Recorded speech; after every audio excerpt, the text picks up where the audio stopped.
Hey, what the heck are you doing over there? Well, it's breakfast time and the people at the inn I own are hungry. So why don't you hire a cook? Adventurers have lots of gold, you know. Oh, I know. I have lots of money, but I'd rather be a cook than a barbarian. Holy crap, what an idiot! Do you know how ridiculous you look? Yeah, at least take that apron off. But I like it. It's so pretty.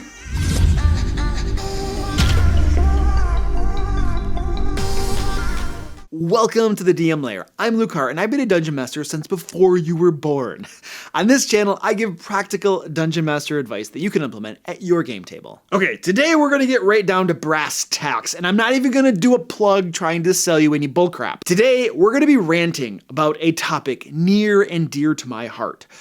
Dungeons and Dragons players who create PCs who don't want to go on adventures. But it won't just be a rant, I promise you. I'll also have some advice for Dungeon Masters who find themselves with a player or two like this on their hands. Now, what do I mean by PCs who don't want to go on adventures? You've probably met or at least heard of the sort on Reddit or something. The post usually starts off with a title like, "My D&D group decided to run a general store." And then the post goes on to describe how the players weren't extremely excited about any of the adventure hooks the Dungeon Master was presenting to them and decided instead to set up their own general store in town and spend their game sessions running it. The post will describe how much fun it was, how all of the players were super engaged by it, and how it's wonderful that a game like D&D can cater to such a wide variety of interests, even players who don't really want to play D&D, as it turns out. What stories like that never tell you is how frustrated the Dungeon Master was. They don't mention how hard they were working to make exciting plot hooks for their players, only to be ignored. They don't tell you about all of the adventures the Dungeon Master created, all of the time the Dungeon Master spent doing that, only to have his players basically give him the middle finger and wander off to start up a general store or whatever. You see, you never really get to hear both sides of the story, and you never hear about what happened a few sessions in either. Running that general store was such great fun, you see, that two players left that group to go find another group that, well, actually played D&D. And the Dungeon Master, when he saw those players leaving, began to wonder why he was even there. I mean, he certainly wasn't having any fun, and his players were just ignoring him anyway and doing their own thing. I mean, why the heck was he spending time prepping a game session for running a general store of all things? I mean, is that even D&D? Where was the ranger sneaking through the forest? The villain backstabbing the rogue, or the rogue backstabbing the villain? The paladin calling out to Torm as he charged into battle, the wizard scrying the big bad in preparation for an assault on his stronghold, the heroes saving the village from rampaging orcs. Whatever happened to the Dungeons and Dragons game that the Dungeon Master was excited to run for his players? His players, you see, gave it the shaft when they went off to run a general store. That's right, that Reddit post never mentioned how the DM emailed the remaining players, explaining that he simply didn't have time to run the game anymore. Or maybe it did, and the OP says how it was a shame because everyone was having so much fun. But were they really? Dungeons and Dragons is about the adventures. It's about saving that village, or slaying that dragon, or rescuing that princess. The adventures are the heart and soul of D&D. Can you run a general store on the side? Absolutely. My Ancient Dragon players run both a tavern and a bakery on the side while they're still going on adventures.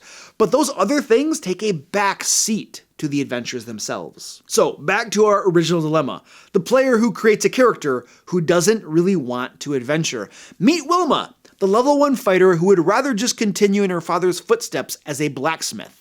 She eschews the adventuring life and just wants to craft horseshoes, nails, and plowshares. A farmhouse under attack by raiders? Why would Wilma risk her life to save some farmers? No, that's work for the town guards. Wilma just wants to pursue her trade in peace. So what's the problem with this, you might ask?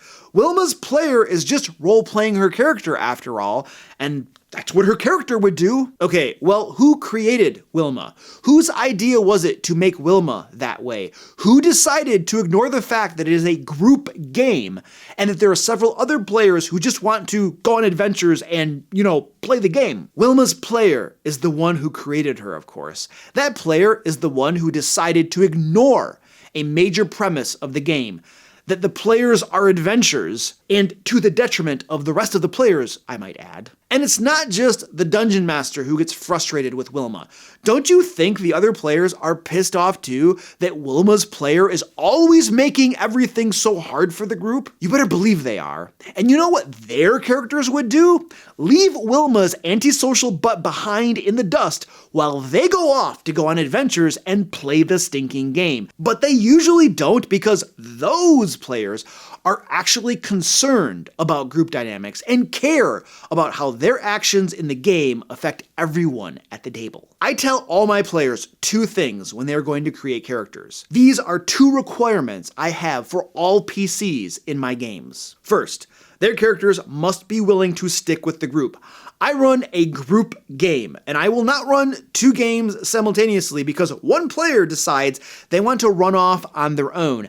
Not happening. It's a group game. Thank you very much. Second, their characters must be willing to go on adventures. They must be adventurers. Don't roll into the first game session with a pacifist barbarian who just wants to take up knitting and sell his wares in the marketplace.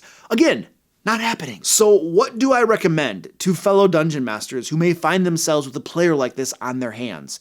As always, talk to your player. Explain why it's an issue and explain that it needs to change. Guapo, stop screwing around. My cat's jumping all over the place. If you get the classic argument of, that's what my character would do, then you need to counter with, well, then make a new character. That's right. Have your player make a new character who is motivated to go on adventures. I wouldn't spend one moment of hard work, sweat, blood, and tears trying to motivate a PC who doesn't want to be an adventurer. Simply ask the player to make a new PC, or change the existing one so that it fits into the game you're running. As a dungeon master, you have the right to run a game that you want to run.